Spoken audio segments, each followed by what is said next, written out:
My name is Dr. Stephen Jones.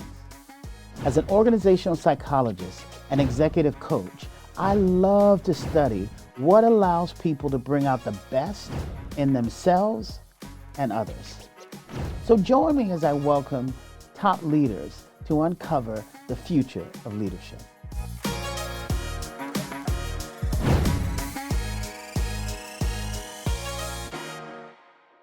Welcome to the LeaderSHYFT Podcast, where top leaders reveal insights earned, wisdom gained, and transformational moments that have defined and redefined their leadership. I'm your host, Dr. Stephen Jones, and today's guest is described as a passionate, driven leader, a humble servant leader, and a leader truly dedicated to youth economic empowerment and financial literacy, Mr. Sidd Vivek.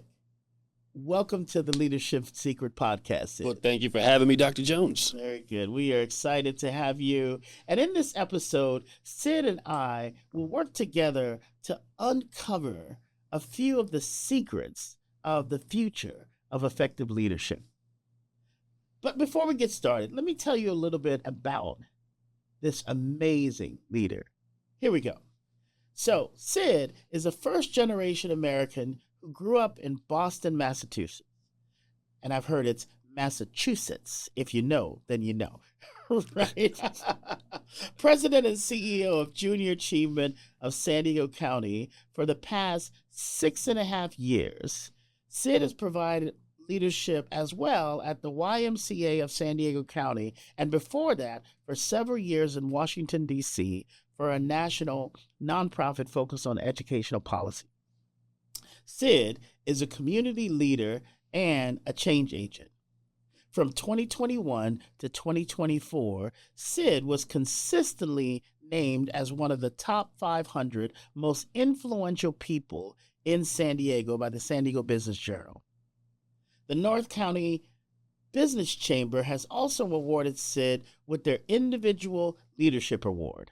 He is oftentimes a featured speaker throughout San Diego County. And above all that, I'm going to say, Sidd is a family man. Married for 17 years with 2 children, a girl named Karina, 10 years old, and a boy named Joaquin, 14 years old. And Sidd, I'm going to ask you the name of your wife. Anna. Anna, very good, because you can't name the kids without naming the wife as well, okay? And she's the boss. And she's the boss. Okay, there you go. And a fun fact, Sidd has played the Indian classical violin for 6 years. I did, and there are no pictures or records of that, but it happened. Very good, very good. Well, we are excited to have you, Sidd, very much so. Thank you for the honor to have this conversation. I expect to learn more than I share. Very good, very good. So let's start off talking about what is your passion for leadership and making an impact? Well, I think anything that, and we talked about this before we went on air, but this isn't about titles. Leadership is about influence. How do we positively influence those around us to move in a common or shared direction? And I think of some of the biggest leaders that come to mind for me, Martin Luther King Jr. and Mahatma Gandhi in India. And neither were the presidents or heads of state of their country. Neither had titles that necessarily gave them influence or leadership. And yet, we would all say unequivocally that they were both leaders in their own rights, in their own spheres. So I think to get something done, whether it's in business, whether it's in government, whether it's in the social sector, leadership is required at all levels. And as we discussed, it's not the title, it's people who build trust, who build a common or shared language, and help chart a path forward with their team. Very nice. And I think anything worth getting done requires a team. Nothing is done alone. Right on. Right on. Talk a little bit about your passion for leadership and driving that team, right? Like, what is it that wakes you up every day and allows you or fuels you to continue to make the choice to be in a leadership role? I think the passion that I have is not necessarily for leadership. I see leadership as a tool. I see it as the way in which we get some really important things done. In my case, I've worked in the youth development space my entire life, almost. And I grew up at a Boys and Girls Club in Boston, and I saw the impact that people had on me. Leaders, again, not by title, but leaders in the community had on me growing up. And our hope is to provide that sort of leadership for young people, whether it's through economic education, whether it's through going to college, whether it's through addressing food insecurity or housing insecurity. In all of those spaces, it requires people to lead. So I see the passion that I have is to solve these societal ills. I see leadership as the tool. Because I can't do it alone. You couldn't do it alone. That's right. That's right. One organization can't do it alone. So who is helping to lead? And my hope is that I can play some small role with a lot of other leaders to make movement in that regard. That's awesome. So we got our first LeaderSHYFT secret. Leadership as a tool, right? To make impact. And I'm hearing you say it's the impact that drives you. Absolutely. And in some ways, I think that's why I say it's not necessarily I need to be CEO to do this. I need to be senior vice president to do this. I think it's, in my case, I want to do this. So how do I get that done? And who do I need? Who do I walk alongside of to get that done? Very good. 3 key ingredients, 2 to 3 key ingredients to impact the team, to move the team. What would you say is important for leaders listening to understand about really kind of mobilizing, inspiring folks to get that impact? What would you say, 2 to 3? I think number 1 is authenticity. We all lead differently. We're all different people. So, and I've seen your episodes in this podcast, and you've got some amazing leaders. And I suspect that we're all a little different in our own ways, or a lot different. It doesn't mean that our leadership is any less effective or more effective. It simply means we got to be who we got to be. That's right. And I think in that regard, authenticity is obvious. It becomes clear when someone is inauthentic. The team needs to build trust in a leader. If we can't tell who you are, and if we can't figure out your angle, then that makes me pull back a little bit. So I think that's key number 1 is authenticity. Let me jump in here, because so many leaders are taught, you've heard this, fake it till you make it, right? Or fake it in order to make it. Part of what I hear you saying is authenticity kind of challenges that in some ways, yeah? Yeah, well, and I think of the fake it till you make it as a confidence thing, okay, more than fake who you are. Very good. I think there are times where you may not know the exact answer, and someone says, "Can you do this?" And you might say, "Yeah, I could do that." To me, that sort of fake it is about have confidence in your ability and I'm going to get that done. Nice. So in that regard, I think fake it till you make it makes sense. If it's fake who you are to make it, then I think that absolutely will fall flat. Okay, that's deep, man. Like that distinction around you can't fake who you are.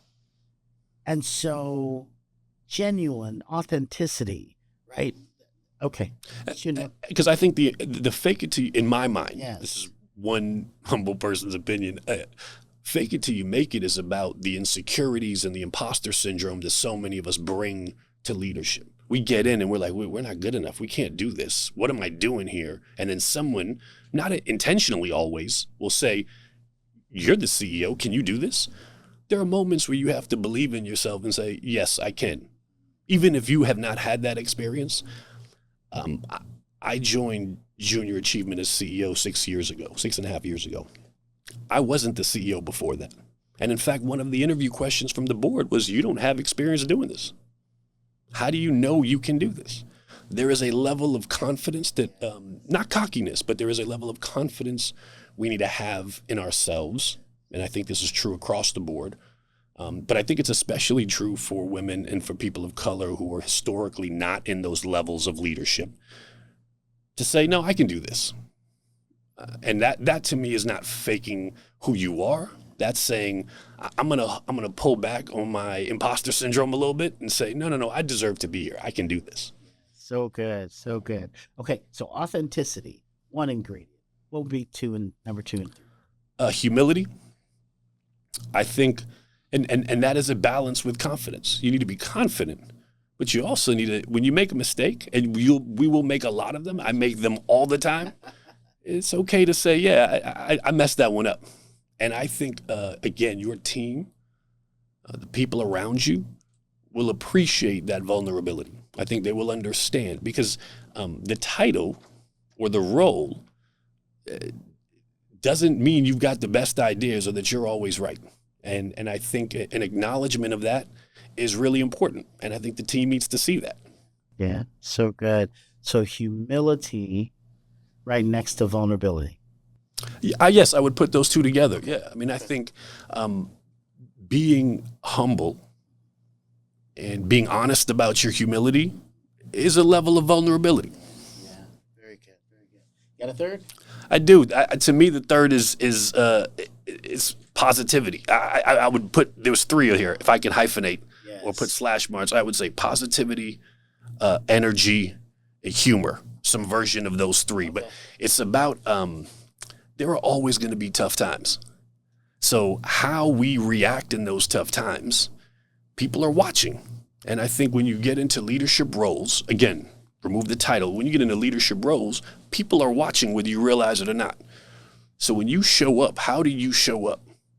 To me, it's got to be with positivity. Doesn't mean that it's all, roses and sunshine. But seeing the good, seeing what's possible is about hope. How do you give people hope? And if you don't have hope, how could you ask them to come along with you and hope for something better? So I think those all, and having a little bit of fun. I like to laugh. I want to be around people who make us laugh because life is hard. That's right. There's a lot to cry about, especially in times like these. There is a lot to cry about. So keeping a sense of humor and positivity together brings energy to whatever you're trying to get done.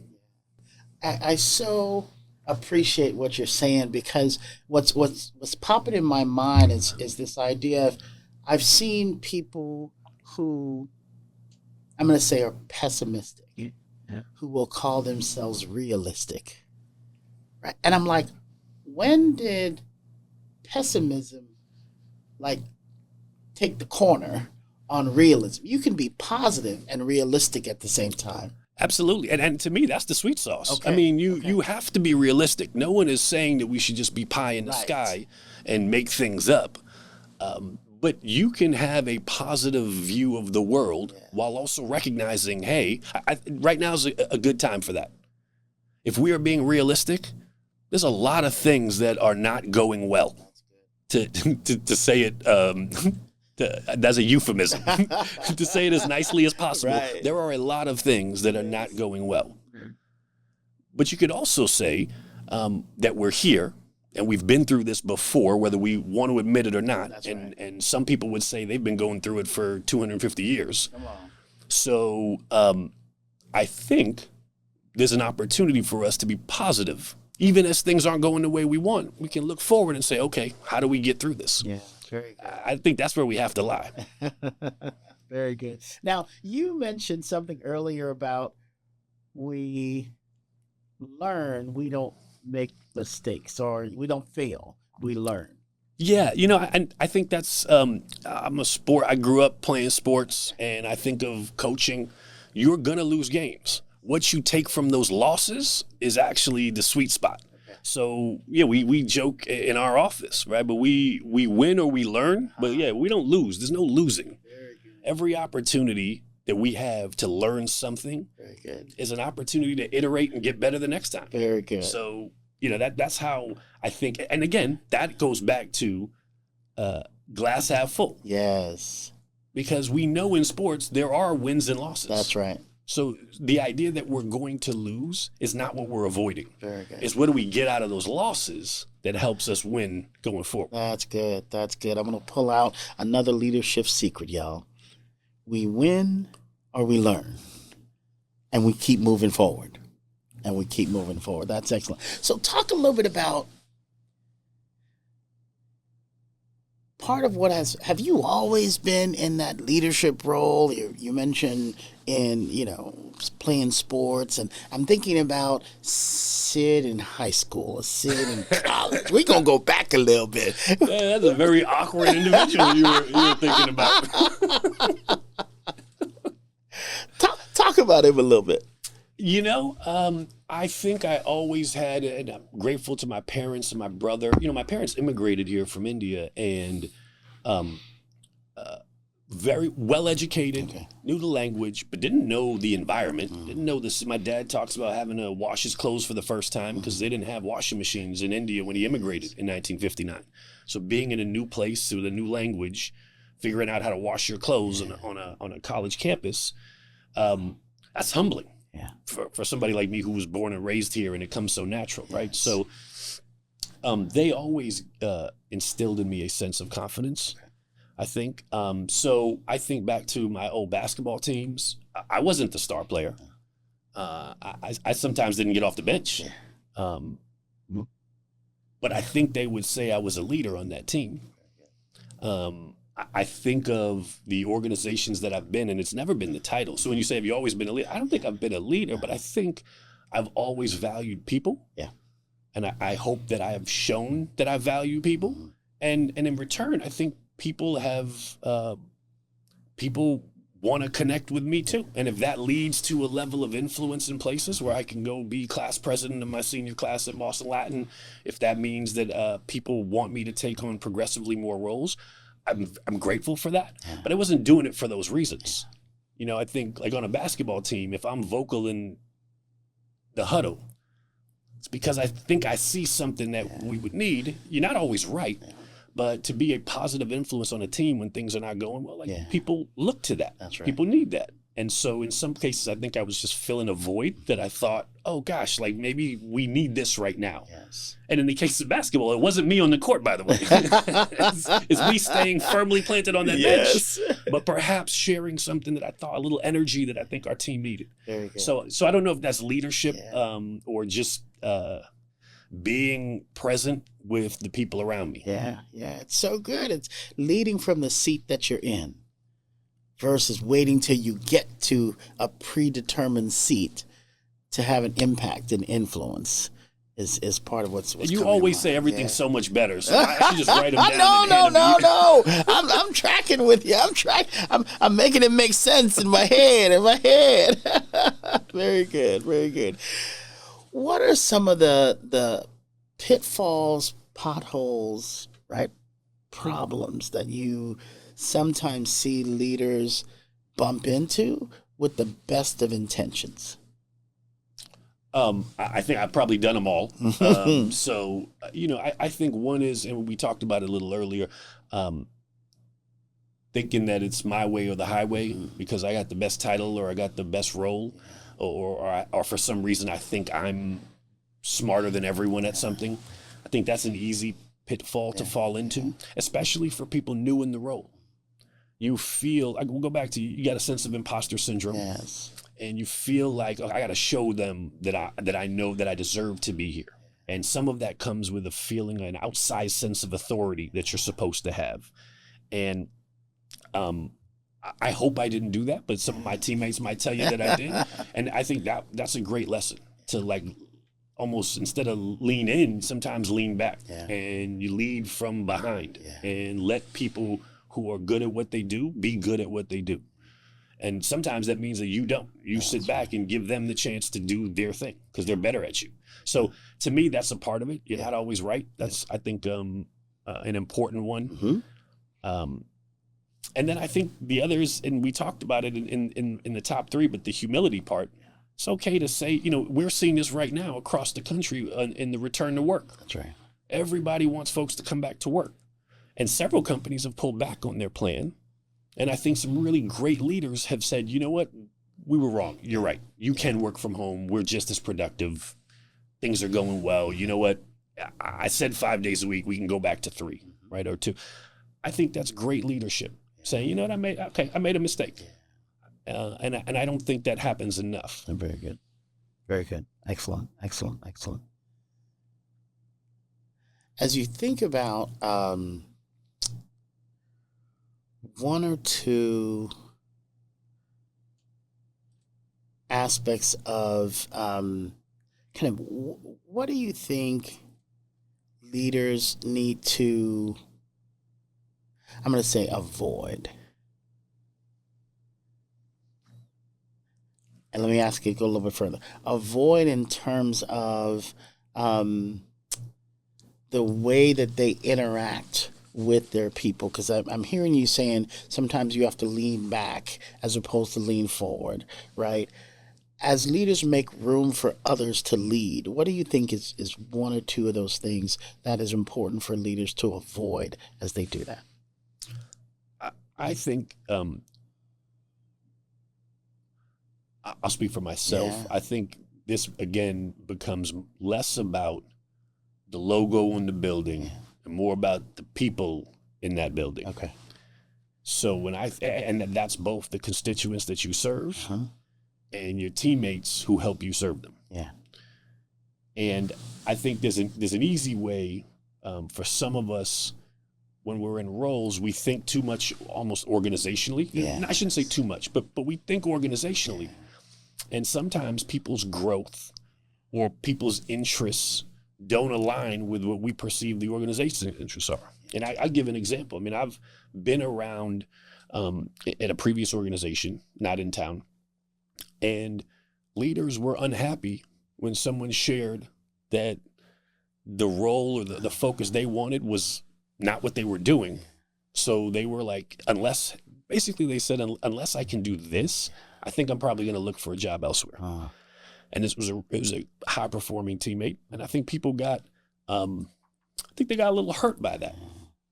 Like, what are you doing? Like, we took care of you. You got a promotion. Not for a second considering that, like, what does this person want? This person is going to be more productive doing the thing they want to do as opposed to the thing you tell them to do, even if they're good at it. Got it. So how do you align what the organization needs, but never forget that there's a person on the other end that needs to do it? And I think that I tell our team all the time, I want you to get to wherever you want to be, and I don't assume that it's here. I hope that it's here, but I don't assume that it's here. And I feel very proud that there are teammates who had honest conversations with me, and I've written recommendations for them while they're on staff because they saw something they really wanted to do. I don't want to be somebody who makes it just about where I'm at. This is about where they want to go. Good. And I think our job as leaders is to get them where they want to go, even if it's not with your organization. So good. So I don't know if that makes sense. It makes total sense that, and let me see if we can put it together in my head, because I'm resonating with you around, if the leader gets so focused on goals, right, metrics, the organizational strat plan, so on and so forth, that can sometimes be all-consuming and overwhelming and a primary focus. That could cause the leader to not realize, to your earlier point, it's the team and the people on the team, right? And all of those KPIs are important. Right. They're critical to run a business. No one's disagreeing with that. Yep. I would simply say that it's people that make the business go. There it is. So keeping an eye on that. Yeah. The stress of having to fill a role because somebody left. It's easy to get caught in that. Mm-hmm. It's natural to get caught in that. Oh my God, now I got to do 2 jobs while we're trying to fill. So I'm not suggesting that it's easy. Yeah. But again, if I go back to positivity, I look at a person who left to get to where they want. I think they're going to be a better ambassador of us externally than they would be internally miserable. Yeah. So yes, there's a little bit of stress that is caused, but I think there's value in us taking a step back, and especially in the social sector, we're a small community, and there's a lot of goodwill you could generate by helping people get to where they want to go without organizations in mind. That's good. That's good. You mentioned stress. Let's talk about fear and stress. How do you manage those two? Proceed. Well, I think everyone does it a little different. I think the fear is ever present for all of us, right? Like whether it's imposter syndrome, whether it's a new initiative, so I think that's always there. Yeah. And I think stress is caused by how we deal with that fear. So, I had a board member who said to me once, and it was a quote from Sun Tzu, The Art of War. And the quote was paraphrasing, but it's essentially that there is opportunity in chaos. So if you look at the chaos, it's easy to get stressed. Yeah. If you look for the opportunity, right? Again, this is looking. It's the glass. Do you see what's not there, or do you see what could be there? Yeah. And I think if you spend more time on the opportunity and less on the chaos, you're not ignoring it. So it goes back to no one's saying it's not there. Yeah. But if we spend more time on the opportunity, I think it is a less stressful endeavor. Yeah. I think removing stress is a pipe dream. Yeah. That exists for all of us based on our own personal traumas, our lived experiences. The stress is going to come out some way, one way or another. I think how we manage it. And I think that the challenge, the critical challenge of leadership is that you've got, dozens of people on your team who all deal with it differently. So how do you create an environment where each of these individuals can work collectively while also being individuals? That's right. That is the challenge of leadership. It's not to actually tell everybody what to do. It's to create a space where everybody can do the things that they do in the ways that they do. Nice. I love your answer because it reminds me of we get to be human in these roles, right? And somehow I think there's this belief as we ascend up the org chart that somehow the human emotions diminish. And the reality is we got to manage our own stuff, right? Right? As it happens for us, so on and so forth, right? So that idea of paying attention to which we're focusing on, chaos versus opportunity, becomes, I'm tracking with you. And I think it's at some level, as your scope of leadership expands, I think there is a level of compartmentalization that needs to happen, right? Because if I'm stressed, and I go back to this, everybody on the team is going to see that. And they might not always know why. Right? If it's a personnel issue, if it's a budget, it's not something that you're necessarily sharing with everybody, but they can feel it. So how we project, even when we are stressed, I think as your scope of authority is the wrong word. As your scope of leadership expands, you have to be more thoughtful of how you express yourself, how you manage stress. So that's sort of self-care. That's not just it's like a touchy-feely thing, but it's really like, how are you managing that for yourself so that you're not stressing everybody else out. That's right. And to me, that starts to take us into that skill of emotional intelligence, right? And even are we aware of how we're reacting and acting on our own emotions? And you hope that you've created an environment, that one has created an environment where people feel comfortable enough to tell you where they are on that spectrum. That's right. Hey, I'm feeling really great about how things are going. Or you know what? I am not happy with what I'm seeing. I'm actually, and here's why. And you're not always able to address every issue that everyone has. But creating an environment where people can tell you that, I think is really important. That's good. Because that's the stress. The stress is often, I feel some sort of way, but I can't tell anybody. So I'm internalizing it, and it is going to come out in other ways. Right. That, to me, becomes the challenge. Is now you create an environment where this person's not as productive. Just think of it from a business case. Not as productive, not as present. And so it's going to affect business. And I've got an environment where they can't share it. So it's only going to get worse. That's right. It's not going to magically get better. That's right. So I think in some ways as leaders, it is our job to create that space where people get to talk back to you. That's you know, it's not about being right. It's about creating an environment where people get to say, "Hey, man, I don't like what's going on here." It's okay, then let's have a conversation. Yes. And we're not recreating from the movie. You can't handle the truth, right? Like Right. you got to be able to listen when they are telling you candidly and respectfully, right? Absolutely. The reality from their point of view. Very much so. Very much so. Talk a little bit about, you mentioned kind of the coming back to the office. And I think about in this concept of LeaderSHYFT and global LeaderSHYFT. Talk a little bit about what are one or two ways that you, and I'll ask it in two ways. One or two ways you saw yourself lead in a pre-COVID versus post-COVID way. A pre-murder of George Floyd versus post-murder of George Floyd.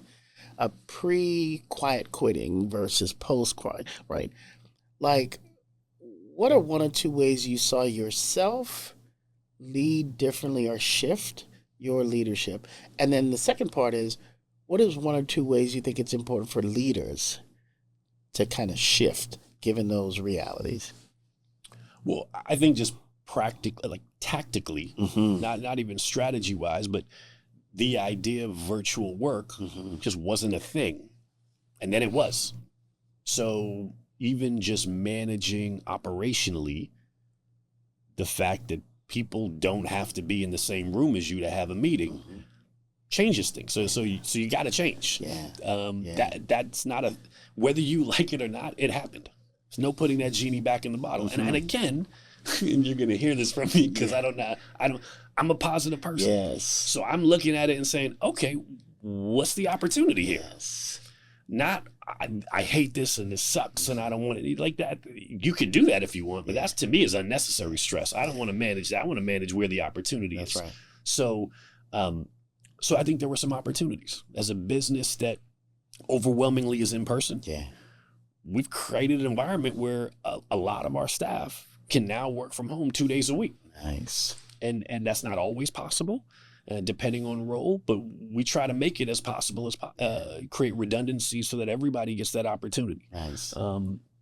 That's not something that we ever thought of before. So that to me is a change. Yep. The murder of George Floyd, to me, didn't change anything. All it did was a highlight.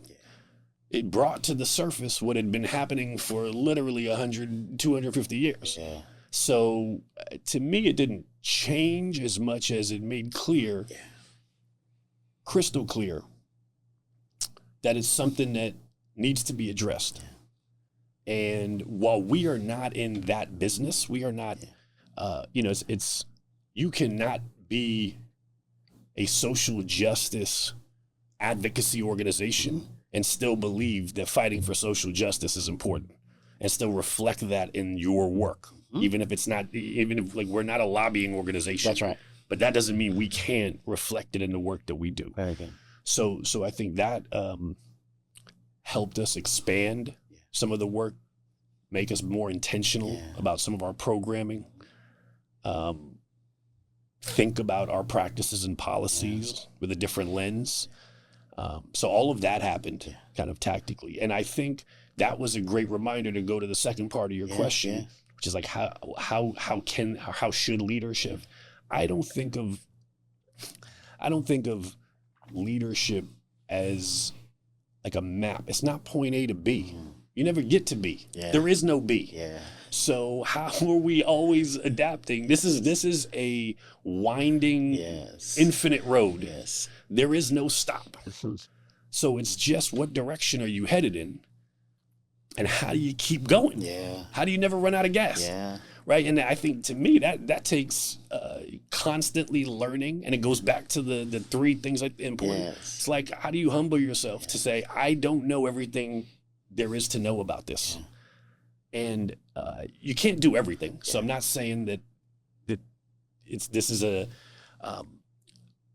I'm not saying that you'll ever be perfect. That's right.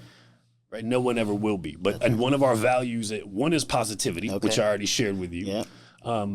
The other is people. And I think I've mentioned that multiple times. This is about people, not organizations. That's right. And then the third is progress over perfection. So how are we constantly iterating? How are we improving ourselves from a leadership standpoint? And that means changing our tactics. That means changing our strategy as is needed. Very good. I think there's a difference between being wishy-washy and being adaptable. Yeah.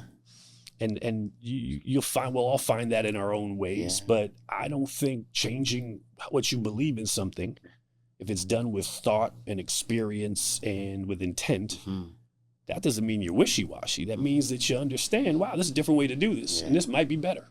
So good. LeaderSHYFT Secret. I want to pull out, leaders are constantly learning and adapting and constantly growing, right? Because as you're talking, I'm also not hearing static or stay static, right? That it's constantly, as you said, that ever winding road that says you better be turning your car, right, with the road, or you going off the cliff. Absolutely. I mean, and think about this. I mean, and I'll use the space that we're in. Education has been, we have changed courses. We haven't changed the structure of education in maybe 35 or 45 years, maybe longer.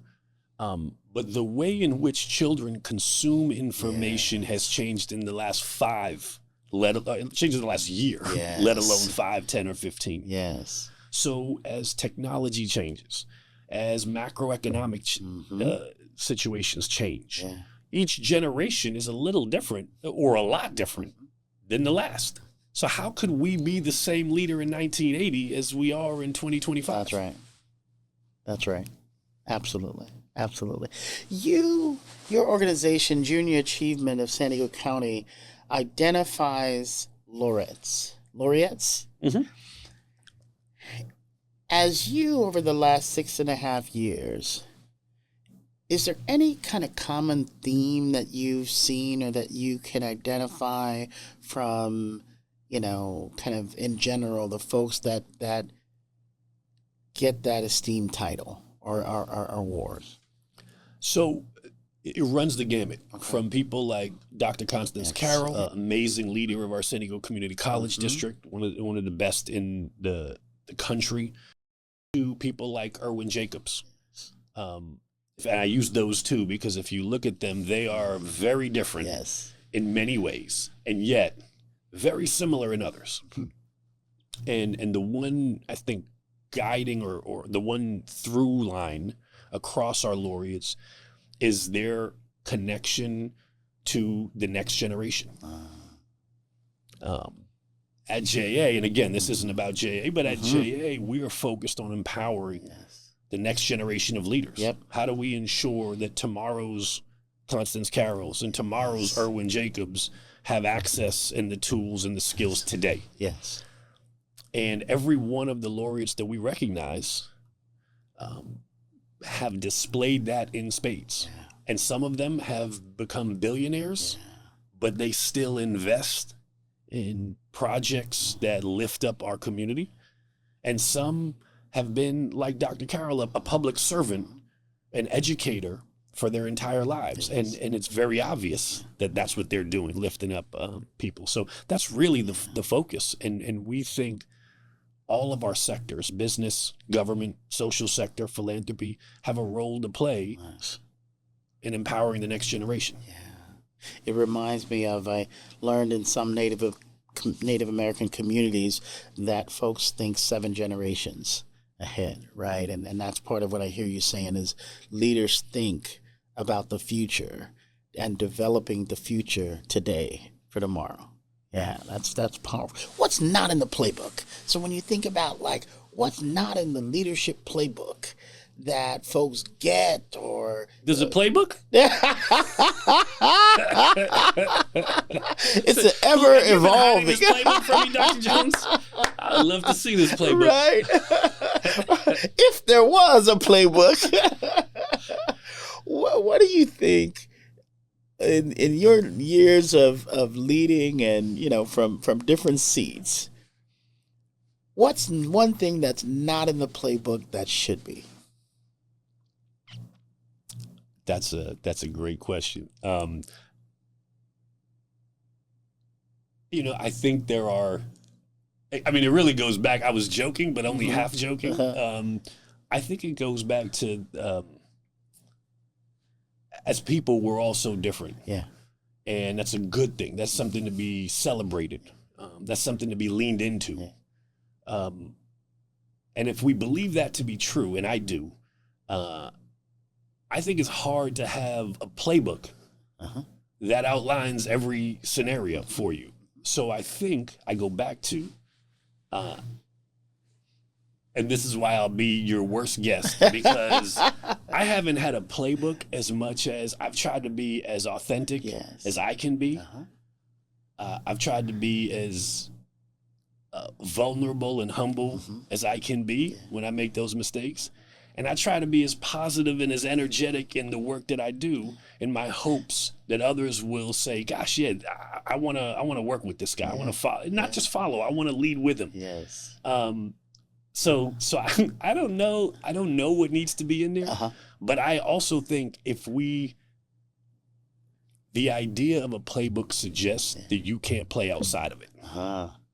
So I think it's important to us to use the lessons that we have, that really great leadership consultants and others like yourself provide us, and also be aware that there's as much we don't know as what we do. Absolutely. And if we're open to that and we lead in the ways that we've talked about, I think good things will come for us. That's awesome. That's awesome.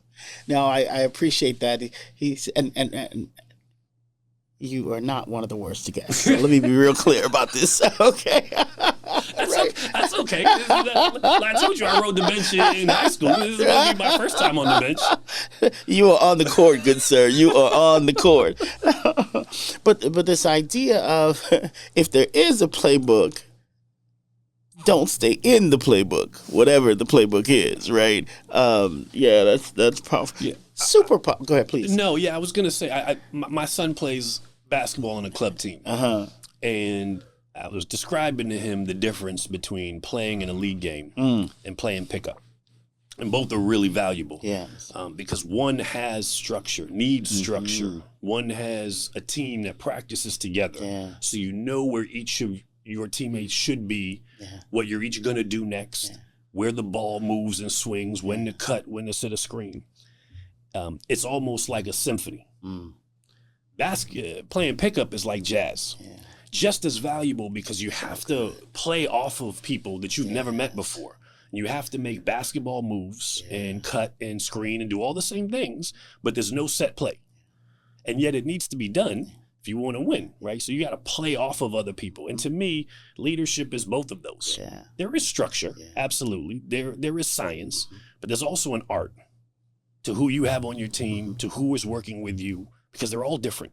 And in a lot of cases, you've never met them before, but you still got to score. You still got to play defense, and you still got to do the things that the symphony does, that the game does. But you got to do it in a way that there's no playbook for.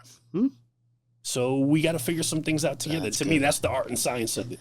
See, that's Sidd Vivek dropping knowledge, y'all. I'm just saying, from symphony to jazz music, pickup to league sports. That's what we talking about. That's what we talking about. Okay, but I love what you're saying, because it says let's put it this way: the playbook for jazz is different than the playbook for the symphony. Right. And so figuring out, and I'm thinking about as we lead in different communities, right, as we lead in different organizations, part of the work is to figure out what adjustments we need to make, because what caused us to be successful in one environment may cause us to not be as successful in another. Is that fair? Yeah, absolutely. And I think the life cycle of an organization, if we think of leaders, and again, I think leadership happens across our communities, not just in organizations. But if I were to use the organizational example, the life cycle of that organization also reflects the kind of leadership. When you're a startup, you're scrappy. You're doing whatever it takes. You're hustling. You're grinding. When you become a more mature company, that's now out of scale. Now you go from, a couple employees to hundreds of employees. Yes. How you lead with structure and intent and communication has to look different if you're going to continue to scale that. That's good. I think that's true, across individually, but also organizations. Very good. Very good. What's your superpower?